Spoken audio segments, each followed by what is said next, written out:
Les véhicules hybrides rechargeables, il va y en avoir sur le marché l'année prochaine avec Toyota qui va sortir la Prius hybride rechargeable, Ford qui va sortir la Escape hybride rechargeable,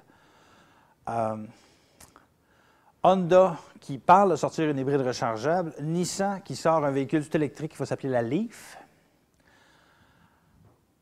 Et il y a des compagnies européennes qui viennent développer des véhicules comme Renault, comme Peugeot, comme Citroën. Et toutes ces voitures-là vont être capables de fonctionner dans nos climats avec une capacité et des performances égales à celles qu'on a à l'heure actuelle de nos voitures. Le seul problème qu'on a, c'est le temps de recharge. Au niveau du temps de recharge, quand on parle d'une pile du type de celle que l'IREC a développée, ça veut dire qu'on a pratiquement résolu le problème. Mais de toute manière, on va encore avoir besoin de véhicules hybrides rechargeables pour une raison très simple, comme disait Pierre Langlois de façon très juste. Imaginez si on a une crise du verglas. Donc, ça va encore prendre des véhicules qui fonctionnent au pétrole. Petite parenthèse, il y a un projet pilote qui a été annoncé en grande pompe, l'aéroport Trudeau. Ça, c'est un projet pilote développé par le gouvernement du Québec, l'Agence d'efficacité énergétique et le ministère des Ressources naturelles, où tous les véhicules qui vont transporter des marchandises et des gens vont fonctionner à l'hydrogène. L'hydrogène, à peu près tous les scientifiques maintenant s'entendent pour le dire, n'est pas la solution. Moi, ce que j'ai trouvé assez incroyable, c'est que une semaine après cette annonce-là, le gouvernement d'Obama annonçait qu'il coupait toutes les subventions à la recherche et au développement des véhicules fonctionnant à l'hydrogène parce qu'ils se sont rendus compte que ce n'était pas efficace. Ce que ça veut dire, pour faire ça court, c'est que le Québec a un potentiel extraordinaire pour développer des véhicules électriques.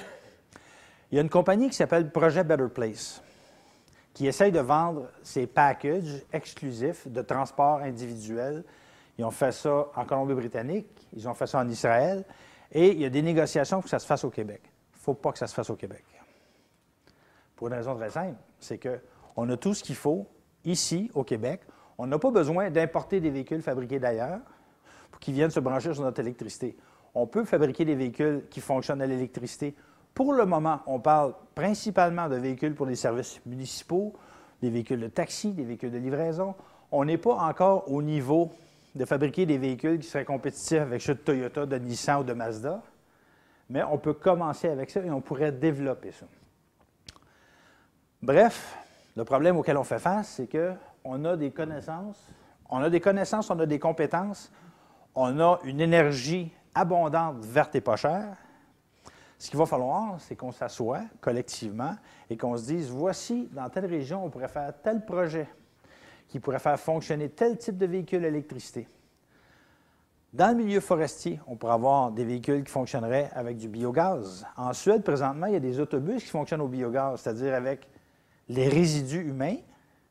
Ces véhicules-là fonctionnent depuis des années. On pourrait faire fonctionner tous ces véhicules-là comme ça.